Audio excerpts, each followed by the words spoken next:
শরীর খারাপ হলে বিছানায় পাকা পাকা কথা, শরীর খারাপ হলে বিছানায় শোয়াতে হবে।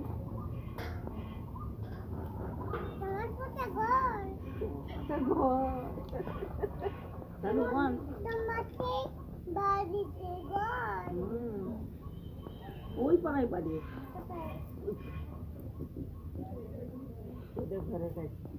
ওকে বল কোথায় ঘর।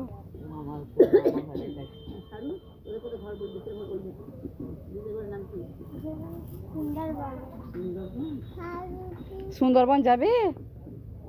সুন্দরবন বাঘ আছে, বাঘ আছে, বাঘ আছে, ভাল্লুক আছে, হ্যাঁ। শেষকালে ফড়িংকে মনে পড়লো। আমার কাছে ফোনটা লোভে যাবে, ফোনটা শুধু ফোনটা নাই, ফোনটা নাই।